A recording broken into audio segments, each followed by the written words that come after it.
Real quick before we get into today's video, just want to thank all the people over on Patreon for all their support, because without their help, the upgraded content that you see on the channel, that you really see in the video essays and a few of the lore discussions, would not be possible without their help. Obviously, the YouTube membership filler arc is still ongoing, but I can say over on the Patreon that you get sneak peeks of videos months in advance. Patrons also get priority on the Q&As. Every 3 months we do an anime and manga haul, and I give away a lot of good goodies in that. And it's also just really cool to talk to you guys in the DMs, and if some of you guys have theories that you want me to talk about on the channel, obviously I will talk about your theories. Just send them to me over on the Patreon. But with that being said, let's get into the review. Yo, what's going on, everybody? It's your boy Naruto Explained here, bringing you guys a review for Boruto Naruto Next Generations episode 229. And now that episode 229 is done in the books, we actually got quite a bit to talk about. So this episode was better than what I originally anticipated it being. I thought, just based off of the episode summaries, that this was going to be more of a standard run-of-the-mill escort mission. Simple C-rank mission, and Kawaki kind of goes off rogue and does its own thing.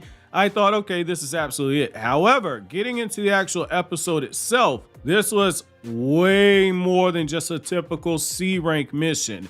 If we're being honest here, Mozuku, the client that Shikadai, Cho-Cho, and Kawaki are guarding, by withholding the circumstances of his situation, by withholding the information that he's carrying a cure that can save another country from a plague that's sweeping through it, from a profit-driven feudal lord who's looking to capitalize on the plague sweeping through that country. This wouldn't have been a C-rank mission where you can have a Chunin leading the team and the team can be comprised of genin. This would have been a mission that borders on A rank, which means that you would have had a jonin assigned to this mission. And because you're dealing with politics and because you're dealing with another feudal lord, this mission can escalate beyond A rank in terms of territory, which is why a jonin would have been assigned to this. Which means that this kid would have had to pay more money, and because this kid Mozuku from the Land of Calm Seas is also a ninja, he understood that. This is such a throwback to the Land of Waves arc in part 1 of Naruto, where, if you guys recall, when Tazuna came, Tazuna just said, hey, I need you guys to escort me to my village. I'm building a bridge. I just need some protection on the way there. And Hiruzen basically said, like, yo, okay, you can take Naruto's team. There's no problem on that. And once Kakashi saw the scope of the situation, he said, oh my God, okay, this is actually something closer towards a B, maybe even an A rank mission in terms of mission parameters. And Shikadai made the same call that Kakashi did, which is, hey, this is getting way too out of the scope of what we got hired for. We need to go back to the village. And I'll also say this, because you have characters who have hidden jutsu, like Juju Maru's jutsu to control everybody who is bathed in his blood. This is arguably getting into a mission parameter that, again, this is something that could go beyond the scope of what normal tuning and gaining could handle. The way that the anime's handling Kawaki going on a mission like this is very similar to Naruto, where Naruto had a bunch of D-rank missions, was getting absolutely annoyed that this was the type of stuff he was on. He gets a C-rank mission, and that C-rank mission ends up escalating towards A rank. Kawaki's on a kind of a similar path. So I thought this was kind of cool to see that. Now, going into the recap portion of the episode, I did think it was funny to see the interactions where Cho-Cho's like, Kawaki's so cute, but he's got such a bad attitude, and Kawaki's looking over at her, kind of snapping off at a second. He's looking at the character Mozuku, and he's talking reckless to him. And you have this moment where Mozuku's like, man, you guys are spaced now. I need protection. So you're getting the first signs that something isn't right here. If this was a simple escort mission, he wouldn't be talking like this. And Shikadai's rearranging his mental shogi board, looking at the possibility that this mission might be something more than what they're contracted for. And that's when everything shifts over to the Hokage office, and Shikamaru's advising Naruto. He's like, hey, if Kawaki can't follow orders on this, he can't become a ninja. And as they're having the back and forth on this, and as Naruto is saying, I have faith in Kawaki that he can pull this off, Konohamaru shows up and he says, hey, I've been gathering intel on this situation. We just found a body of a kid that's been killed. Apparently there have been kids who have been killed in smaller nations surrounding ours.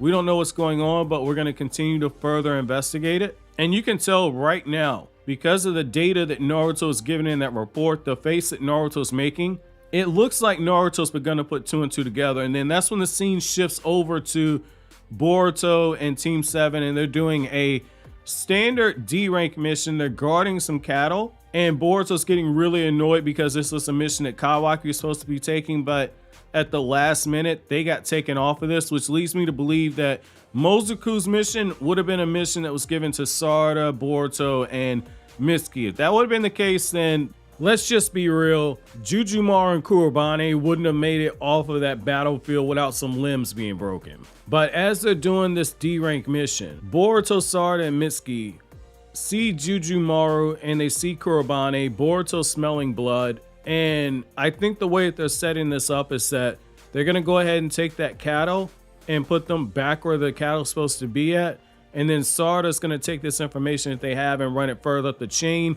And then that's when Naruto's going to get full confirmation that Kawaki, Shikadai, and Cho-Cho are in danger, and you're probably going to have a Jonin intervene and get there too late. Kawaki's likely going to wrap everything up himself, which makes sense. A weaker version of Kawaki who is fatigued, relying on ninja tech and karma, was already being compared to having a Jonin skill set.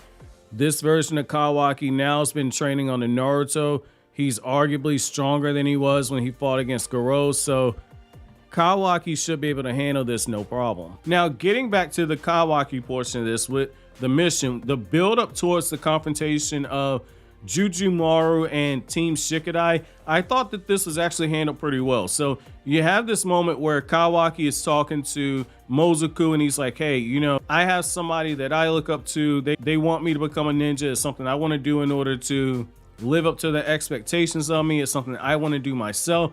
I just need to finish off this mission. And Mozuku starts to say the truth that he's actually being hunted down by assassins from his village, but he stops just short. And it's one of those things where I kind of feel like Kawaki was fishing for information, because Mozuku's been acting very suspect. Kawaki from the very beginning was on to the fact that the stuff that he's saying didn't add up. It was one of those things where Kawaki's intuition is sharp and Kawaki's suspicion ends up being paid off, because this thick mist just envelops the area. And while it's never stated, this does look like a variation of the hidden mist jutsu. And in typical Naruto fashion, Kurobane's hidden mist jutsu was used as a way to buy time for Jujumaru to use his hidden jutsu, which is this jutsu where he's able to use his blood in order to coat the entire battlefield with these blood strings. And the way that this works, it's very similar to a couple of jutsu. So it's a hidden jutsu like Shikadai's shadow paralysis jutsu, Cho-Cho's expansion jutsu, which means that anybody technically can learn the jutsu, but this is something that members of the clan specifically teach other members of the clan, and they don't give out that information. So this is not a Kekkei Genkai, something that you were born with. This is something that the clan members teach to one another. And it also reminds me of Hidan's jutsu, where the moment Hidan's able to get some of your blood, he's able to use that cursed jutsu and essentially kill you.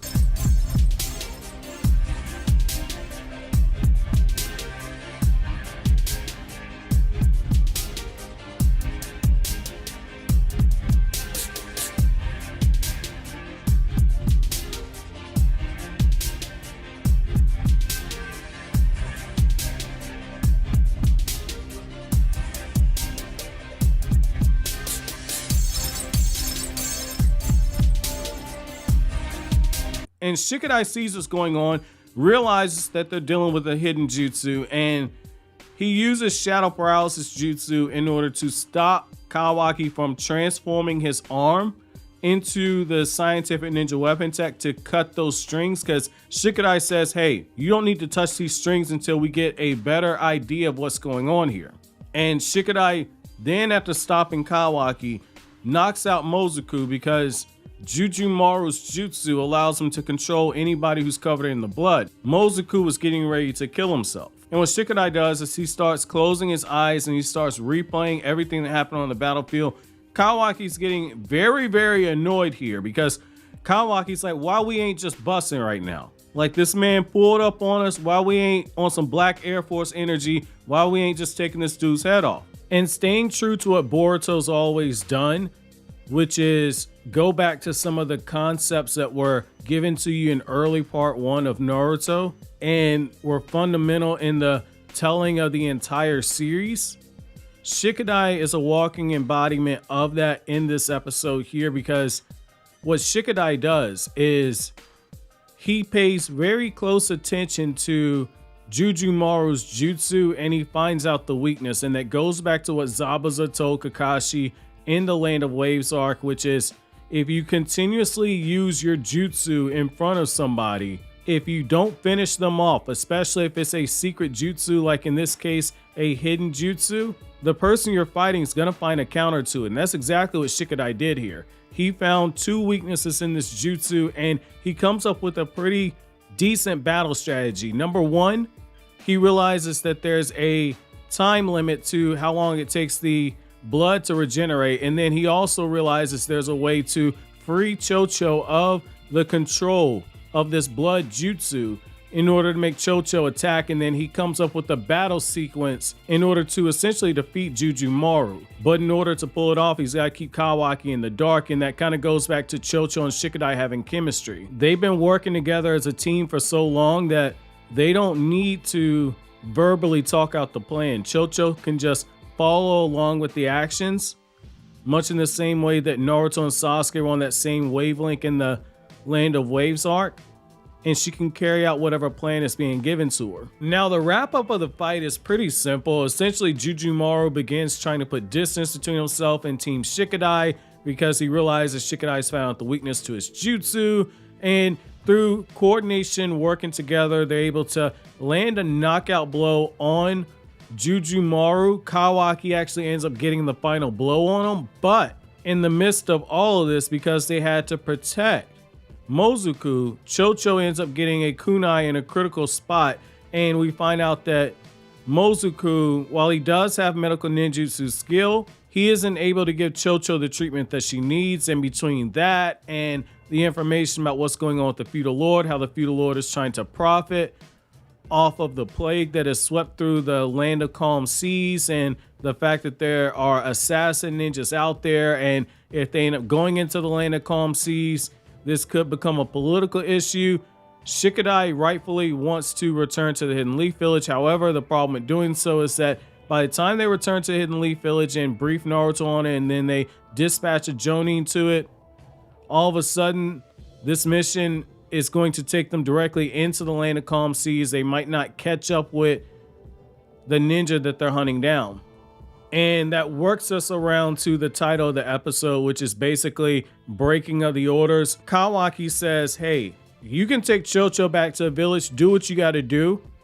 I'm leaving. I'm not technically a ninja. I don't have to respect your authority. I don't have to listen. And that was foreshadowed by the fact that Shikamaru was saying in the episode there are certain rules that Kawaki's going to have to follow while on this mission. Essentially, following Shikadai's orders is the correct thing to do in terms of following the chain of command, but Kawaki technically isn't a ninja, so he's using a loophole, and it low-key gives vibes of what Obito did to Kakashi in volume 27 of the Naruto manga, where Obito said, hey, people that turn their back on their friends are worse than scum. I'm going after Rin. Do whatever it is you got to do. Go live your best life, buddy.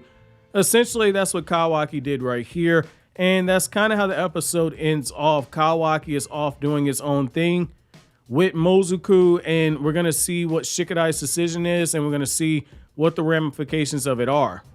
My episode question to you guys is, do you guys think that Kawaki was in the right by basically telling Shikadai, hey, I don't give a damn about your rules, I'm going with this kid Mozuku? Or was Shikadai right in saying that basically they need to go back to the Land of Fire and reevaluate the whole situation because Cho-Cho's injured and because this is clearly not a C-rank mission? And the second question I have for you guys is, between Mozuku and Tazuna, which one was more out of pocket? by lying about the circumstances of why they needed protection? Let me know down in the comment section below. But as always, guys, if you like anything I had to say, don't forget to comment, rate, subscribe, and share. Thank you so much for watching to the end. Have an awesome day, guys.